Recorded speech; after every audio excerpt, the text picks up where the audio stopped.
Taib. Bismillahirrahmanirrahim. Sekarang kita masuk bait yang keempat. Setelah di bait yang pertama dan kedua, An-Nazim mengawali dengan memuji Allah Subhanahu wa taala sebagaimana kebiasaan para penulis. Kemudian yang kedua di bait yang ketiga, An-Nazim menyebutkan tentang makna salawat. Ya, sekarang di bait yang keempat itu lanjutan dari bait yang ketiga, salawat kepada keluarga-keluarga Nabi Sallallahu Alaihi Wasallam, para sahabat beliau dan orang-orang yang mengikuti beliau bi ihsan ila yaumiddin. Qala an-nazim rahimahullahu taala wa alihi. Nah, wa alihi di sini majrur karena mengikuti ya, harokat di bait yang sebelumnya, yaitu alar rasuli. Tsumma salatu ma'asalamin daimi alar rasuli. Jadi salawat serta salam itu kepada yang pertama ar-rasuli, yang kedua wa alihi, yang ketiga wa sahbihi. Nah, jadi hi di sini, domir huwa di sini ya kembalinya kepada Nabi SAW. Wa alir rasul wa sahbir rasul. Qaluhu alihi ay atba'un Nabi sallallahu alaihi wasallam ala dinihi ila yaumil qiyamah. Yaitu para pengikut Nabi sallallahu alaihi wasallam ya, yang mengikuti beliau agama beliau sampai hari kiamat nanti. Nah, ini definisi dari alun Nabi sallallahu alaihi wasallam. Baik. Jadi tidak terbatas kepada orang-orang yang memiliki hubungan nasab dengan Nabi SAW. Berarti kita pun di zaman sekarang, jika mengikuti Nabi SAW dengan benar, tidak mengada-ngada, tidak membuat perkara-perkara baru dalam agama, ittiba dengan sempurnanya ittiba, maka kita pun dikatakan alihi. Wa fi dzalika yaqulul qail, kemudian ya sebutkan dalam sebuah ya nazam. Ya, syair ini dinisbatkan kepada Imam Syafi'i. Ya, meskipun perlu diteliti benar apa tidaknya penisbatan tersebut. Beberapa penulis menisbatkan ucapan ini kepada Imam Syafi'i. Alun Nabi hum atba'u millati minal a'ajimi was sudani wal arabi. Law lam yakun aluhu illa qarabatu sallal musalli ala tagi abi lahabi. Nah, jadi Imam Syafi'i mengatakan alun Nabi adalah ya, keluarga-keluarganya Nabi itu siapa? Mereka adalah atba'u millatihi. Ya, atba' zaman dari tabi' ya, yang mengikuti millah beliau, ajaran beliau.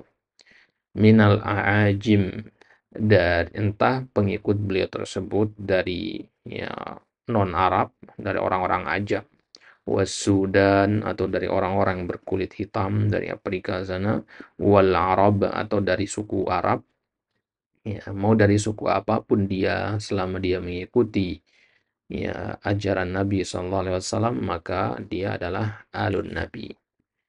Laulam yakun aluhu illa qarabatu.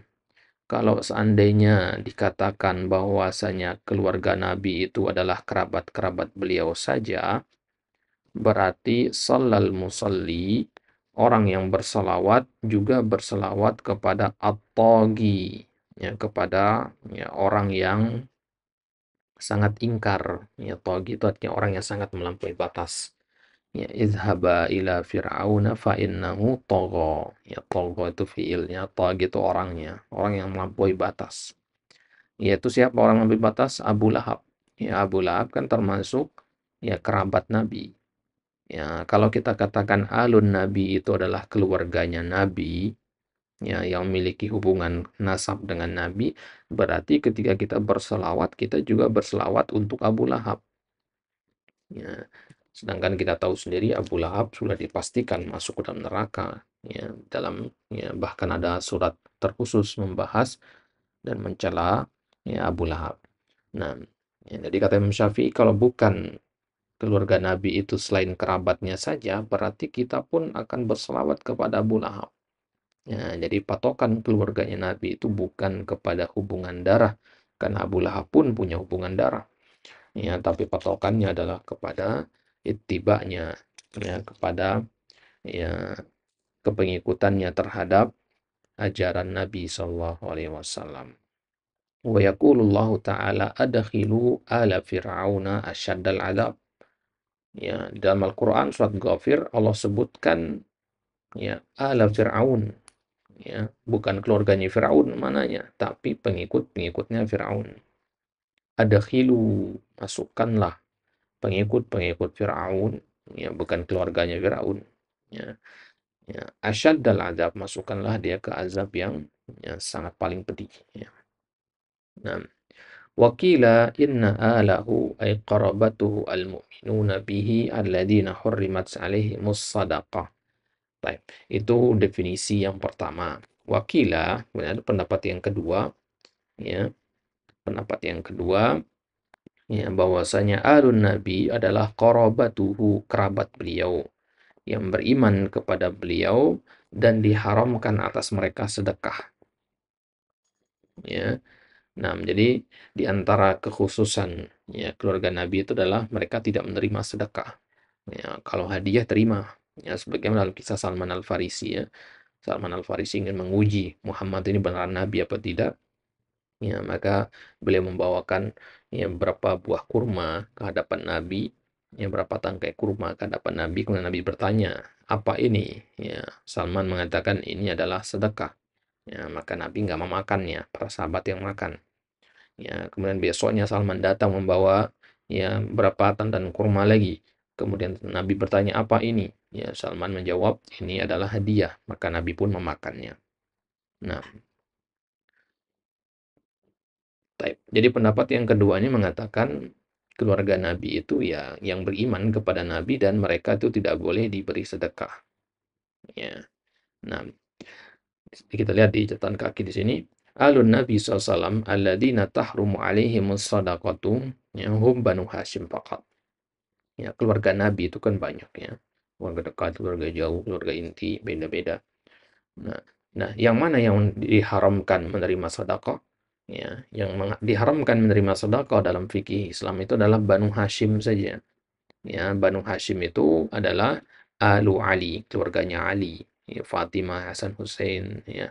Alu Abbas, keluarganya Abbas, Abbas bin Abdul Muttalib. Alu Ja'far, paman beliau. Alu Aqil, ya. Alul Haris bin Abdul Muttalib. Nah, keluarga-keluarga ini, yang gabungan mereka semua ini, yang dinamakan Banu Hashim. Ya, jadi Banu Hashim itu ada 5. Ya, Ali, keluarganya Abbas, keluarganya Ja'far, ya, kemudian keluarganya Aqil, ya, dan keluarganya Al-Harits bin Abdul Muttalib.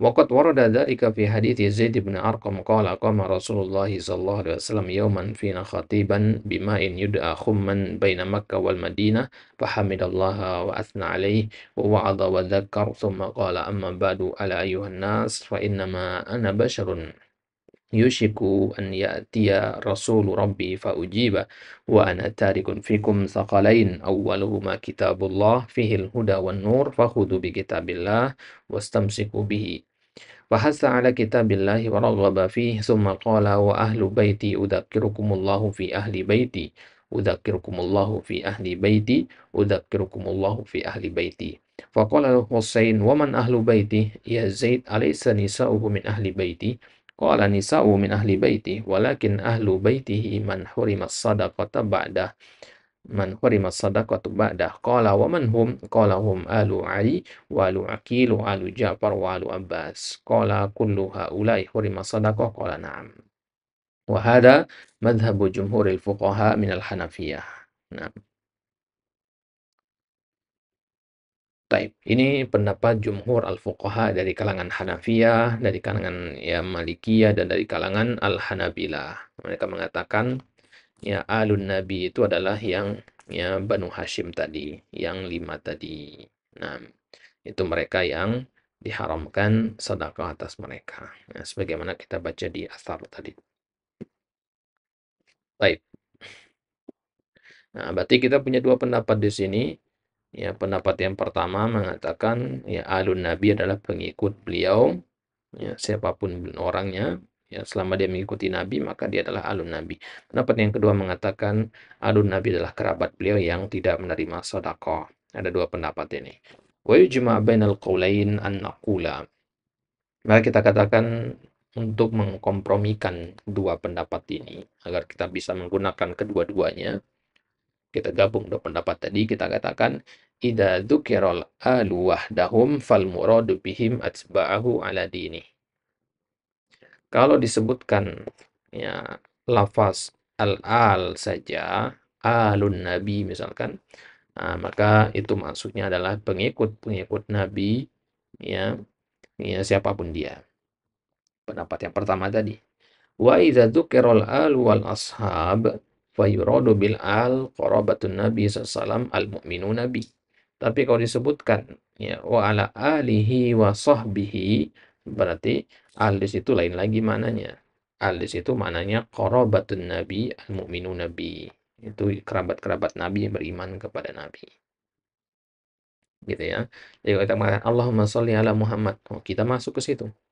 Ya Allahumma sholli ala, ya Allahumma sholli ala Muhammad wa ala ali Muhammad, ya kita masuk di situ, ya selama kita mengikuti Nabi SAW.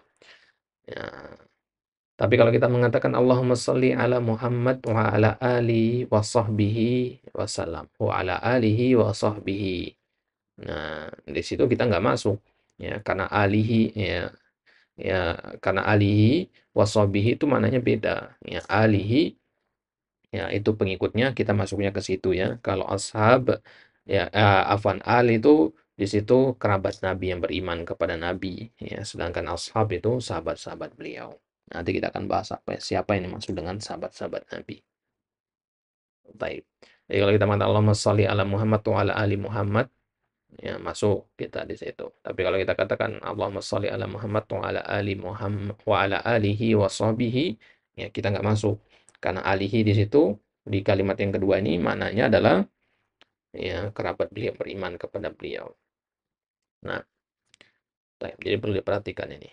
Ya, inilah pendapat yang ya kita rajihkan atau cara kita mengkompromikan dua perbedaan pendapat, dua perbedaan definisi tadi. Qauluhu wa sahbihil abrar, as-sahab jam'u sahib, was-sahabi ya huwa man laqiya Nabi sallallahu alaihi wasallam mu'minan bihi walau lahzatan wa mata ala dzalik walau takhallala dzalika riddatun. Baik. Kemudian salawat itu selain kepada ya, keluarga dan pengikut Nabi juga kepada sahabat-sahabat beliau. Ya, al-abrar yang baik. Nah, sahbun dikatakan wa ala alihi wa sahbihi. Sahbun itu jamak dari kata sahib. Ya, sahib itu bisa jamak jadi ashab, bisa jamak jadi sahbun. Ya. Nah, siapa yang dimaksud dengan sahib atau sahabi? Huwa man laqiyan nabi, yaitu orang yang pernah bertemu dengan Nabi sallallahu alaihi wasallam, artinya hidup sezaman dengan Nabi, mukminan bihi, beriman kepada Nabi, walau lahazatan, meskipun berimannya hanya sebentar, wa mata ala dzalik, kemudian dia wafat di atas keimanan tersebut, artinya dia ya tidak murtad, dia tidak mati dalam keadaan murtad. Walau takhallalat dzalika riddah, meskipun diselingi oleh adanya murtad. Ya, artinya dia pernah murtad tapi kembali lagi ya ke ajaran Nabi SAW. Ya. Nah, baik. Jadi walau takhallala dzalika riddah. Jadi orang yang seperti itu tetap dikatakan ya tetap dikatakan sahabat, tetap dalam kategori sahabat meskipun pernah sekali murtad. Ya. Dia beriman kepada Nabi, kemudian murtad, kemudian beriman lagi dan mati dalam keadaan beriman. Ya, masuk kategori sahabat. Nah, tapi kalau dia beriman kemudian murtad dan mati di atas kemurtadannya bukan sahabat. Nah, baik. Kemudian lihat di kaki yang pertama, qala al-Manawi fi al-Yawaqit wa Durar wal muradu bil liqa' ma huwa 'amu min al-mujalasah wal mumasyah wal mukalamah wa wusulu ahadihima ilal akhar wa illam yukalimhu likauni ahadihima bisyahiki jabalin wal akhar biwahdatin wa yadkhulu fihi ru'yatu ahadihima al akhar sawun kana dhalika ayat ru'ya binafsi aw bighairihi aw sawun kana liqa binafsi wa huwa dhahir aw bighairihi kama idza hamala tiflan radi'an ilaihi wa ta'biru bil luqyi aula min qawli ba'di ma ibn salah as-sahabi man ra'a an-nabi li'annahu yakhruj ibn ummi maktum wa nahwi minal umyan wa hum sahabah bila taraddud. Nah, ya, perhatikan. Definisi sahabat tadi kita katakan adalah yang bertemu dengan Nabi. Kata bertemu ini lebih umum daripada sekedar duduk. Ya, pernah duduk bareng dengan Nabi, pernah jalan bareng, pernah bicara bareng, ya, atau pernah pernah saling lihat gitu. Ya, ya pernah ngobrol bareng gitu ya. Ya, misalkan ya ada seorang laki-laki berada di atas gunung, ada bukit, kemudian Nabi berada di kaki bukit itu, ya. Nah, ini juga masuk dalam kategori al-liqa. Nah, bisa dikatakan dia seorang seorang sahabat, jauh lebih umum itu. Enggak harus pernah ngobrol, ya, pernah salaman dan sebagainya. Maka digunakan kata liqa, bertemu, gitu ya. Nah, beda ya dengan definisinya Ibnu Salah. Ya, kalau Ibnu Salah mengatakan sahabat itu yang pernah melihat Nabi. Nah, bagaimana dengan sahabat yang buta semisal Ibnu Ummi Maktum? Ibnu Ummi Maktum jelas beliau adalah seorang sahabat tanpa diragukan. Ya, tapi kalau kita pakai definisinya Ibnu Salah terlalu spesifik. Kalau kita katakan sahabat itu yang melihat Nabi, ya, yang tepat adalah sahabat itu yang pernah berjumpa dengan Nabi. Ya, meskipun hanya sebentar perjumpaannya. Itulah kenapa ya para ulama ya berselisih pendapat tentang Najasyi itu. Najasyi itu apakah dia sahabat atau bukan? Ya, karena nggak pernah ketemu dengan Nabi, tapi Nabi ya salat gaib ketika mendengar wafatnya. Nah, wal abrar ya jam'u barrun wa huwa shadiqut ta'i. Ya, bar itu namanya abrar. Artinya orang yang melakukan perbuatan bir. Ya, bir itu jenis perbuatannya. Kita katakan birrul walidain, ya, perbuatan yang baik kepada kedua orang tua. Orangnya namanya bar, ya. Ya, bir itu perbuatannya, bar itu orangnya barun, ya, wa barom biwalidati, ya. Nah, ya, kemudian jamak dari kata barun itu adalah al-abror. Yaitu barun atau barun, ya, dengan alif. Artinya orang yang melakukan perbuatan baik, yang melakukan perbuatan bir. Bir itu maknanya al-ihsan, ya. Nah, yaitu as-sadiq, ya, orang yang jujur, at-ta'i, orang yang taat. Nah, jadi para sahabat dikatakan para sahabat yang abror, ya, karena mereka adalah orang-orang yang jujur dalam keimanannya dan taat kepada ya ajaran-ajaran Nabi Shallallahu Alaihi Wasallam. Baik, kemudian al-haizi marotibal fakhari atau marotibil fikhari boleh, ya. Hada sana'un minal muallif ala sahabah. Ini pujian dari ya Syekh Abdurrahman bin Nasir Sa'di ya, kepada para sahabat. Ya, al-haizi, haiz itu isim fa'il dari kata ya haza yahuzu, ya haizun, ya, artinya orang yang memperoleh. Marotib, marotib itu jamak dari kata martabah, tingkatan. Al-fikhari, al-fikhari itu artinya kemuliaan, ya, atau kebanggaan. Wahada sana'un, ini pujian dari Syekh Abdurrahman An-Nasir Sa'di, wa annahum qad hazu sabqa wa 'alal maratib bil khairi wal rifa wal fadl. Nah, ya, kenapa para sahabat dikatakan yang meraih ya kedudukan yang paling tinggi? Nah, wa annahum qad hazu as-sabqa. Ya, mereka mendapati as-sabqa, ya, awalan, ya, pendahuluan. Wa a'lal maratib, dan mendapati martabat tingkatan yang paling tinggi fil khair, dalam masalah kebaikan, war rif'ah, dalam masalah ketinggian derajat, wal fadl, dalam masalah kemuliaan. Al-fikhari jam'u mafkharah, ya, jam ada kata mafkharah, mafakhir, fikhar. Wahya sifah allati yumdah 'alaiha. ya, sifat yang dipuji atasnya. Nah, jadi al-haizi maratibal fikhari artinya para sahabat yang meraih kedudukan yang tinggi, ya, kedudukan yang paling mulia, gitu. Nah,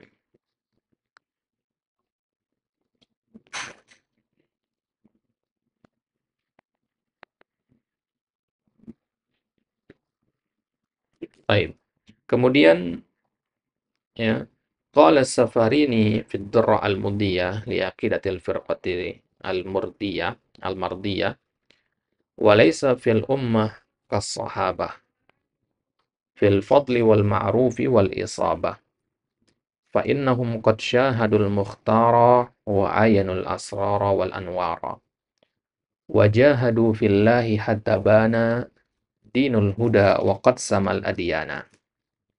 Al-Imam As-Safarini, ya, seorang ulama dalam mazhab Hambali, nama asli beliau Muhammad bin Ahmad, ya, As-Safarini Al-Hambali.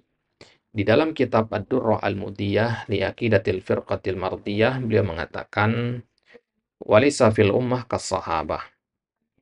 Ya, dalam umat, ya, tidak ada yang semisal dengan para sahabat fil fadl, dalam masalah keutamaan, wal ma'ruf wal isabah, ya, tidak ada juga yang mengalahkan mereka dari sisi popularitas, wal isabah, juga dari sisi ketepatan mereka dalam beramal, amal mereka yang paling sawab, yang paling benar. Fa innahum, kenapa begitu? Karena sungguhnya mereka itu syahadu al-mukhtara. Mereka pernah, ya, musyahadah dengan al-mukhtar. Ya, mereka pernah berjumpa dan menyaksikan al-mukhtar, manusia pilihan, yaitu Nabi kita sallallahu alaihi wasallam. Wa ayanu al-asrara wal anwar. Dan mereka itu melihat al-asrar, rahasia dan cahaya-cahaya yang tidak kita lihat, ya. Wajahadu fillahi hatta bana dinul huda. Dan mereka berjihad membela agama Allah hatta bana, sampai bana, bana itu zuhara, ya, sampai terang dan jelas agama petunjuk ini. Waqad sama al-adiyana, ya, sampai agama ini sama, ya, menjadi tinggi al-adiyana dibandingkan dengan, ya, agama-agama yang lain. Nah, adalah dian itu jama dari din, ya. Nah,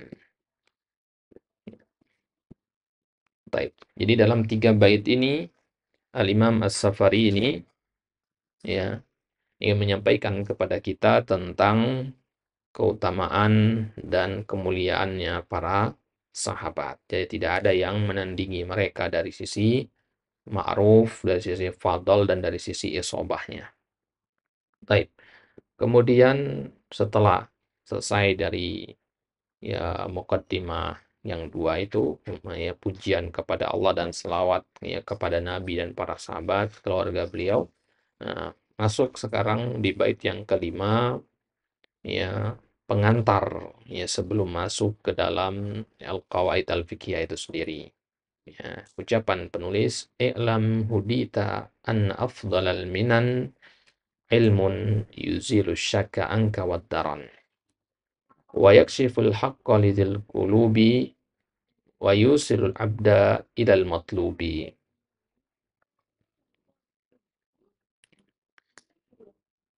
I'lam, ketahuilah, hudita, ya, sungguhnya, ya, i'lam hudita, ya, semoga engkau diberikan petunjuk, anna afdalal minan, bahwasanya sebaik-baik minan, minan itu pemberian-pemberian, adalah ilmun, adalah sebuah ilmu, yuzilu syakka, yang mengikis dan menghilangkan keraguan, angka, dari dirimu, wadaran, juga mengikis noda-noda. Wa yakshiful haqqa, ya, dan ilmu tersebut juga mampu menyingkap kebenaran, lidil qulubi, bagi orang-orang yang memiliki hati, wa yusilul abda, dan mengantarkan seorang hamba ilal matlubi, kepada tujuannya. Nah, qauluhu al-minan jam'u minnah wa hiya ma yamtannu bihillahu 'alal 'abdi minan ni'am. Yang maksud dengan al-minan itu jamak dari minnah. Ya, minnah itu pemberian. Wa hiya ma yamtannu bihillah, yaitu apa yang dikaruniakan oleh Allah atas hambanya, yang berbentuk nikmat-nikmat tentunya. Dan pemberian Allah yang baik kepada hambanya itu namanya minnah. Nah, jamaknya adalah minan.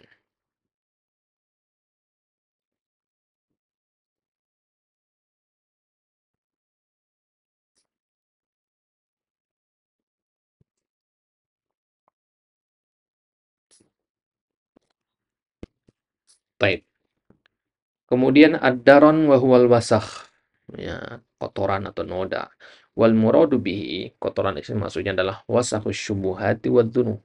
Ya, kotoran syubhat dan kotoran dosa. Wa ma'na hadaini al-baitain, mana dari dua bait ini adalah anna afdhala ni'matin yun'imullahu biha 'alal insani ba'dal Islam hiya ni'matul ilmin nafi'.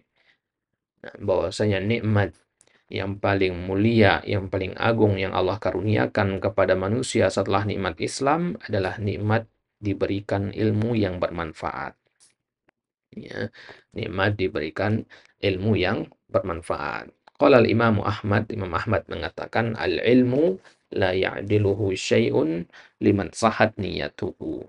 Ilmu itu nggak ada yang bisa menandinginya bagi orang yang benar niatnya. Jadi kalau kita menuntut ilmu dan niat kita baik, nggak ada yang akan menandingi ya karunia tersebut. Nah, berarti setelah kita diberikan nikmat berupa ya Islam, ya artinya kita beragama Islam ini sebuah nikmat yang harus disyukuri. Ya, kemudian kita diberikan nikmat yang memiliki ilmu yang bermanfaat, maka ini adalah nikmat ya yang sangat besar juga yang patut disyukuri karena dia ada nikmat yang terbesar setelah nikmat Islam. Nah, baik. Ya, maka kalau kita sudah berstatus sebagai seorang muslim, hal selanjutnya adalah bagaimana kita fokus belajar, ya, agar kita mendapatkan ilmu yang bermanfaat, agar kita mendapatkan nikmat ilmu tersebut. Ya, sehingga kita mendapatkan ya kedua jenis nikmat yang agung ini, nikmat Islam dan nikmat al-ilmu nafi. Waqad wada'a Ibnu Qayyim muqaranatan baina talibil ilmi wa talibil mal.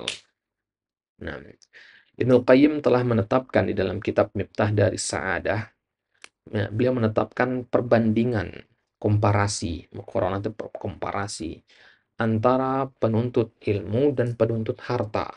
Ya, orang yang menuntut ilmu dengan menuntut harta, ya, dikasih perbandingan sama Ibnu Qayyim. Wa faddala talibal ilmi ala talibil mal bima yaqrubu min mi'atai fadilah.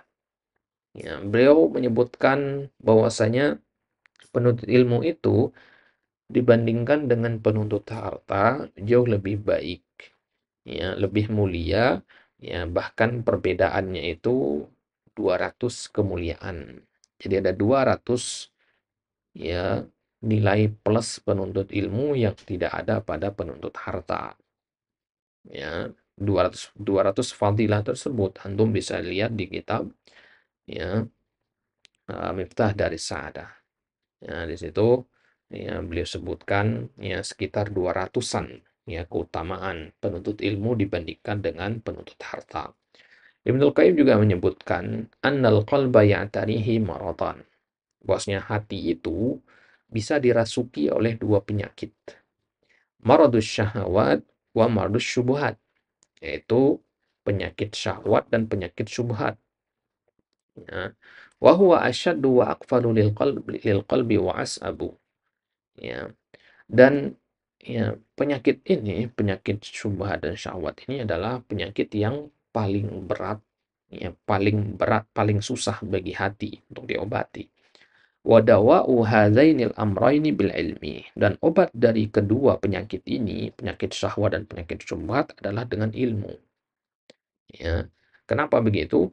Li'anna didda hadainil amrayni al-iman wal yakin. Karena lawan dari syahwat dan lawan dari syubhat itu adalah iman dan yakin.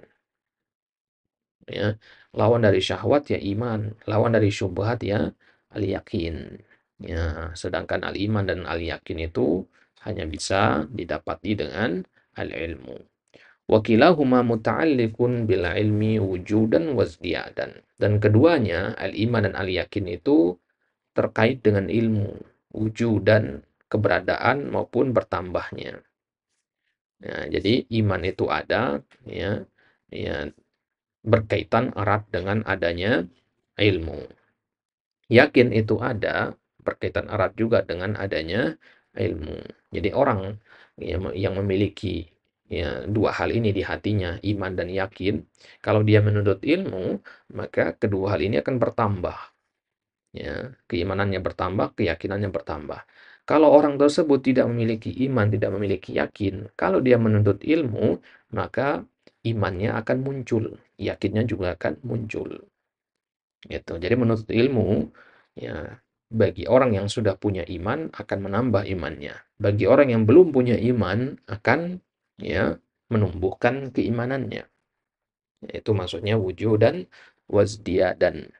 Wa hadha ma asyara ilaihi al-muallif biqaulihi ilmun yuzilu anka asy-syakka wad-daran. Inilah yang diisyaratkan, yang ingin disampaikan oleh ya, An-Nazim di sini dengan mengatakan ilmu yang menghilangkan keraguan dan noda. Ya, noda syubhat dan noda syahwat. Fa'alamatul ilmin nafi, maka berdasarkan bait ini bisa kita simpulkan bahwasanya tanda ilmu yang bermanfaat itu dia mampu menghilangkan dari hati kita dua hal. Ya, yang pertama amradus syubhat, yang kedua amradus syahwat. Penyakit syubhat dan penyakit syahwat. Penyakit syubhat allati turisus syakka. Penyakit syubhat itu dia akan memunculkan keraguan. Sedangkan penyakit syahwat turisu fusuqal qalbi wal bu'da anit ta'ah. Sedangkan penyakit syahwat itu akan memunculkan fasiknya hati dan jauhnya dari ketaatan. Wal ilmu nafi, ya, maka ilmu yang bermanfaat yufidu umuran salasah asyara lahal muallif. Maka ilmu yang bermanfaat itu memberi faedah tiga hal yang disampaikan oleh penulis tadi. Yang pertama yuzilu an talibihi maradas syubuhati wasyahawat. Yang pertama menghilangkan dari penuntut ilmu ya maradas syubhat, penyakit syubhat dan penyakit syahwat. Ya, kemudian yang kedua ya yu'arrifu wa yukshifu li sahibihil haqqa was sawaba minal aqwali fil masail wal haqqa fil i'tiqad. Ya. Kemudian yang kedua, ilmu yang bermanfaat itu akan memperkenalkan dan menyingkap bagi pemiliknya ya kebenaran ya al-haq dan as-shawab ya minal aqwali fil masail ya, ya menyingkap kepada pemilik ilmu tersebut ya, mana ucapan-ucapan yang benar dalam permasalahan-permasalahan yang ada atau mana keyakinan yang benar dalam masalah i'tiqad ya akidah yang benar itu yang mana kalau dengan ilmu maka kita akan bisa membedakannya ya, ya mana ucapan yang baik mana ucapan yang boleh diterima sama mana ucapan yang harus dibuang orang yang punya ilmu akan bisa membedakannya. Nah, kemudian yang ketiga, yusilu talibahu idza khalusat niyyah khalasatin niyyah ila matlubi kulli muslim huwa ridallahi ta'ala wal jannah. Nah, kemudian ilmu yang bermanfaat itu akan mengantarkan, tadi kita katakan wa yusilul abda ilal matlubi, mengantarkan hamba kepada tujuannya, kepada cita-citanya. Maka yusilu talibahu, menuntut ilmu itu akan mengantarkan pelakunya jika niatnya baik, jika niat tulus, dia niatnya murni kepada ya cita-cita setiap muslim. Apa jadi setiap muslim? Yaitu ridhonya Allah dan surga. Ya, sebagaimana disebutkan dalam hadis Abi Hurairah, "Man salaka tariqan yaltamisu fihi ilma, sahalallahu lahu bihi tariqan ilal jannah." Barang siapa yang menempuh suatu jalan, ya, di jalan itu dia mencari ilmu, ya, dia menuntut ilmu, maka Allah mudahkan jalannya menuju menuju surga. Jadi, ya, selama niat itu baik, maka akan tercapailah cita-cita kita, yaitu ya mendapatkan ridho dan surganya Allah Subhanahu wa taala.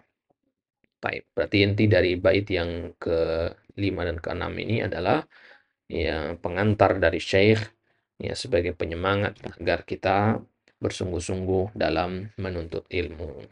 Nah, insyaallah taala di kesempatan selanjutnya kita masuk bait yang ke-7 dan bait yang ke-8 ya yaitu tentang pentingnya memahami ilmu al-qawaid al-fiqhiyah ya secara spesifik. Ya, kalau di bait yang ke-5 dan ke-6 tadi pentingnya ilmu agama secara umum. Nah, di antara ilmu yang penting untuk dipelajari adalah ilmu al-qawaid al-fiqhiyah. Apa urgensi mempelajari ilmu al-qawaid al-fiqhiyah? Insyaallah taala akan kita bahas di pertemuan selanjutnya. Wallahu taala a'la wa a'lam.